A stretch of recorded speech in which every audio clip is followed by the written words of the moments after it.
5:25 ng hapon, July 16, 2024, Tuesday. Kamusta mga chong? Ito yung ating Yamaha YTX 125 ngayon. Bali ang video natin ngayon mga chong, magpapalit tayo ng brake shoe dito sa ating front wheel kasi wala na tayong preno dito. Eto, pakita ko sa inyo. Nakasagad na. Sagad na yan. Tapos check natin yung ito dito, yung adjuster. Nakasagad na rin. Lahat na nang pwedeng isagad dito mga chong, naisagad na natin. Kaya sa madaling salita, wala na tayong preno dito sa harapan. Kaya magpapalit na tayo ng brake shoe. Bali pangatlong palit na natin to mga chong. Napalitan na natin to ng 2 beses. Pangatlo ngayon. Tapos ito yung ipapalit natin. Kanina ko lang din binili sa mismong Yamaha dito sa amin. Stock na yung binili ko. Hindi na ako bumili ng aftermarket. Ayan o. Bagong bago yan. Parang brand new.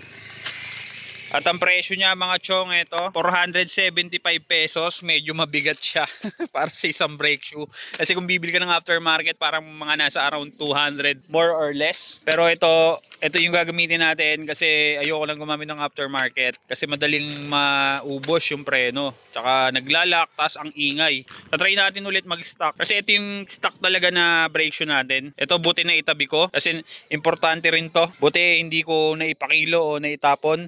Kasi kung mapapansin nyo tong bagong bilhin nating brake shoe, wala siyang spring. Ayan o, wala siyang kasamang spring. Tapos nandito pa yung spring na stock natin.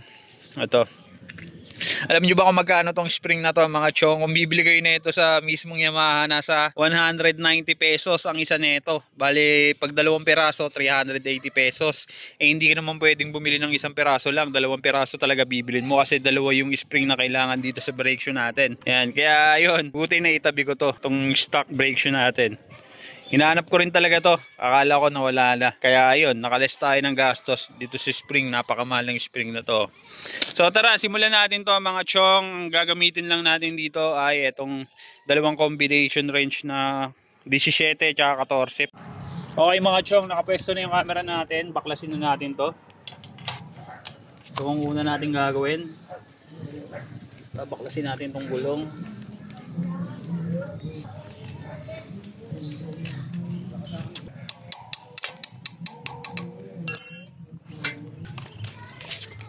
Pag nabaklas na natin yon, adjust na natin to, i-atras natin.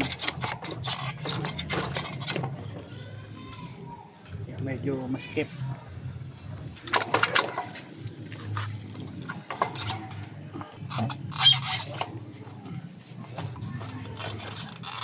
Hugutin na natin to. So ito yung ating lumang brake shoe na pinalit natin. Bali ang ginamit natin dito yung RCB na pang M3. So parang makapal pa naman siya. Problema, hindi na siya kumakapit. Tsaka sagad na rin. Tapos maingay. Maingay siya tapos naglalak. Ayan o. So dilinisin muna natin to bago natin ikabit yung bago nating brake shoe na stock.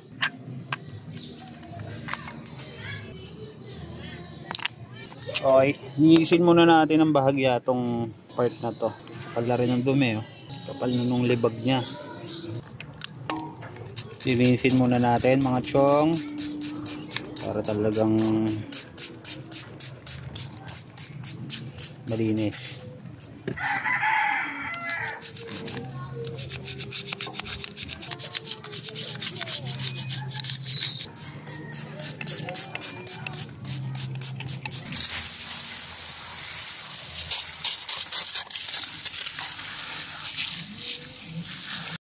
Okay mga chong, nalinis na natin to. Pwede na natin isalpak yung binili nating brake shoe.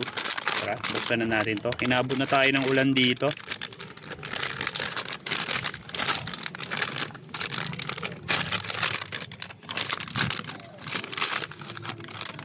So ito yung ating bagong brake shoe mga chong. Ayan o, meron pang libreng goma.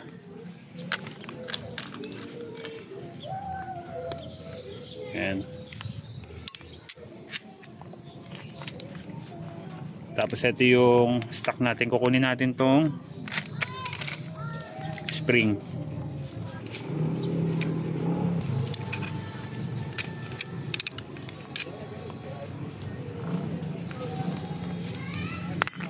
Mga chong, pag nagpalit kayo ng brake shoe, lalo na stock pa yung brake shoe nyo, itatago nyo tong spring na to.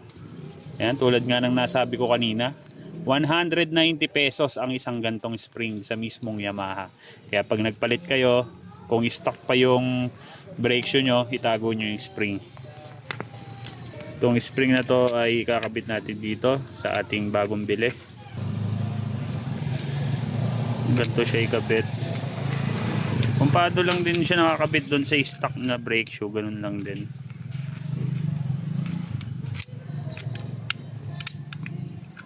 Ayan.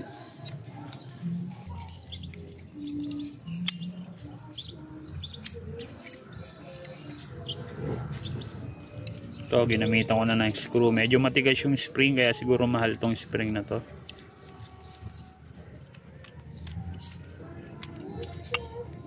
Yun, naipasok na natin mga chong. Ganito ang magiging forma nyan. Ayan. Kung paano lang din siya nakalagay doon sa stock na brake shoe nyo, ganun lang din ang paglagay. Etong dalawang to, nakahook yan pag ganun. Etong isa, kabilaan, baliktaran. Ano. So pwede na natin isalpak to mga chong. Ayan, ito yung ating bagong brake shoe. Bali tanggalin pala muna natin to, paluwagin muna natin bago natin isalpak kasi nakasagad pa to eh.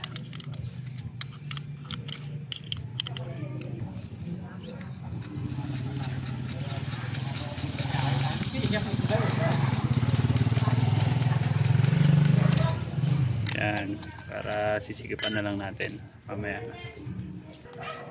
Salpak na natin to. So pag salpak na ito may makikita kayong curve dyan. Ito yung nandito sa side na to. Yan, pa ganyan.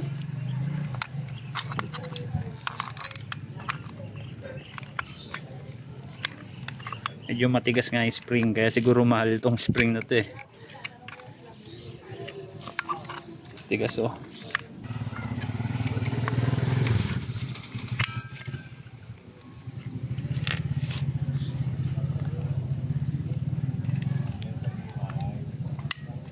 Yun, okay na mga chong. Nakalapat na maigi. Yun, bagong bago yan. 475 yan. Okay mga chong, naisalpak na natin yung bago natin brake shoe. Pwede nating ibalik to. Salpak na natin dito. Yun o, suwabe lang.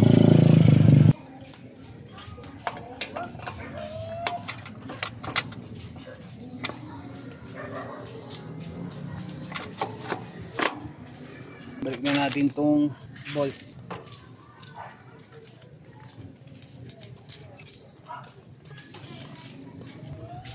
Tapos sikipan na natin.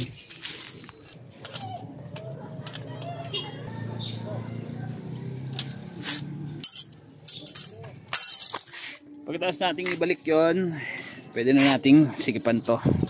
Tapos i-adjust na natin. I-adjust lang natin kung gaano kalalim ang gusto nating preno o kung gaano kababaw.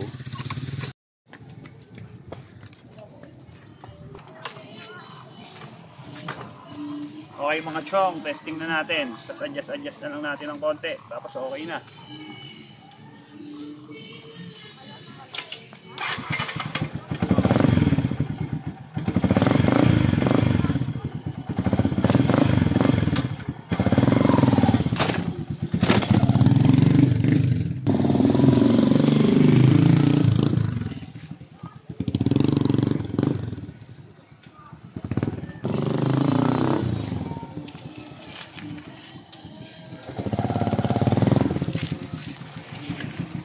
Okay na mga chong.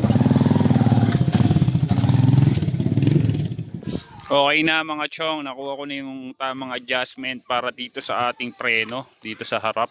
Yan o, hindi na siya sagad.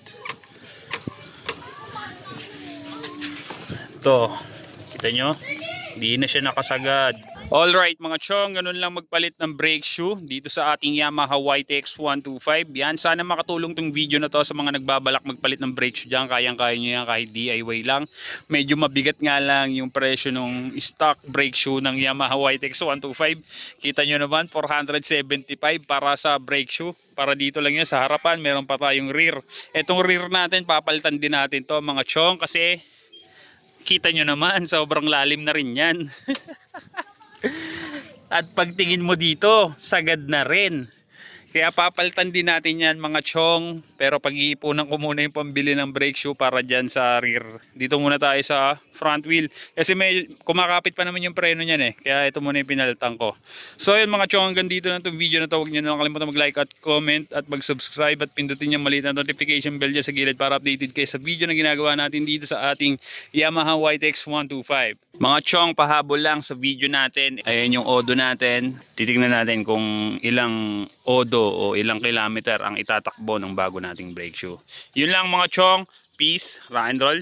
See you next video.